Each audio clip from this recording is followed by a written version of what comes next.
I mobilize the sacrum in the manner that I taught, and tomorrow I get to teach her how to self-treat, and I'll never have to treat it again. And that has good spring mobility now. That has good spring mobility. Right sacrotuberous ligament, I can indent it slightly, so that's normal. Okay? We treated the upper back and shoulders and upper cervical. Bring your arms out to the side, please, 90 degrees. Okay? A little bit higher. Good. Hold them up there. On the count of 3, don't let me push them down. 1, 2, 3, go. Tell me what you think.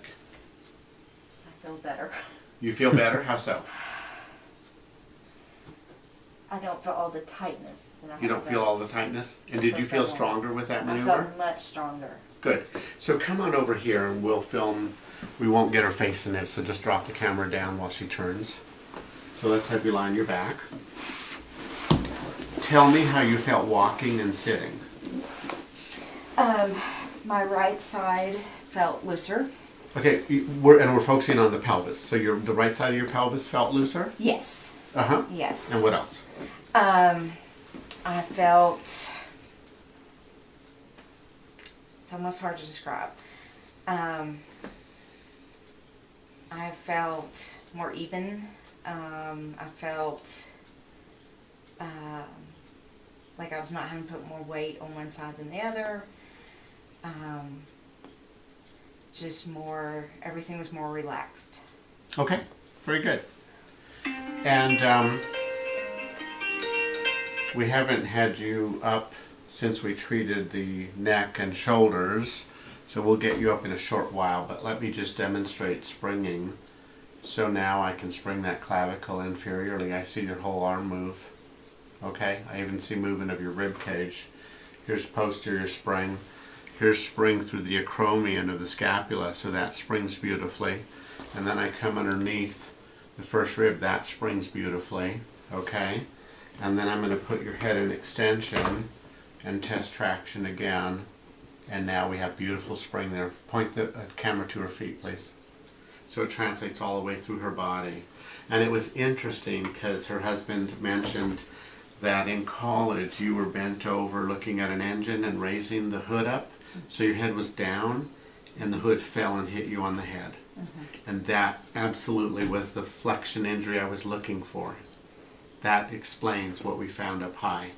Now the way that I treated the first rib, and you can film me over here, was that I came to her side and I put my fingers underneath the first rib in the back, just below her neck, off to the side, and I lifted it forward, and then I came across and grabbed the acromion, part of the scapula, and I pulled it obliquely at a 45-degree angle so that it would pull the clavicle and it would gap the front of the rib, and the pressure up would gap the back of the first rib. That technique is shown on some YouTube videos called first rib. You can type in my last name, Hesch, H-E, S like Sam, C-H. To open up AC joint mobility, I grabbed the scapula with all my fingers and I pulled the scapula laterally, and then I came over and again scooped the acromion, part of the scapula, and pushed it obliquely 45 degrees. And I kept that for 2 minutes, and that's all we needed there. Okay? And then to mobilize C1, I put her in 5 degrees of extension where I could get the slightest amount of movement in that joint. In 10 degrees of extension, most was totally blocked. So I had it in 5 degrees of extension, and then I had her tuck her chin forward. Okay? And then I did just the most gentle traction with contact on the temples, because those joints are in front of the neck, right below the ear lobe, right below the mastoid. All the other facet joints are in the back of the neck. So to isolate the AA joint, you need a contact here. I did that so gently. How much force was that? Not very much at all. Yeah, and it was just 2 minutes, okay?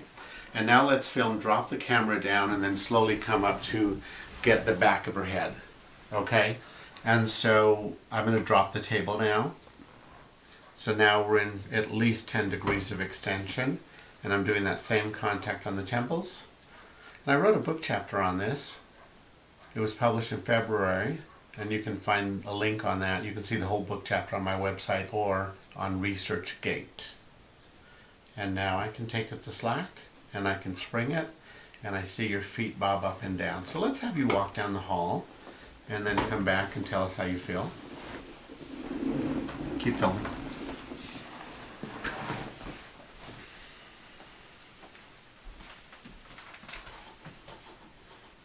And then just drop it so you don't have her facing it.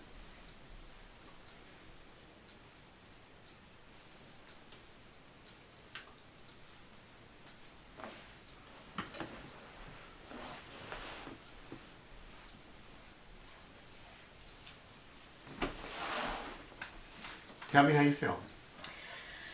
I feel like I have more movement, flexibility. I feel like I can stand up straight, taller, Okay, wonderful. I'll take it. and loose. I'll take it. So tomorrow I get to teach you how to keep all that motion in your upper back and in your neck and your shoulder girdle. And I'm very pleased with what we achieved, and thank you for letting me film this. Yes, thank you. Thanks.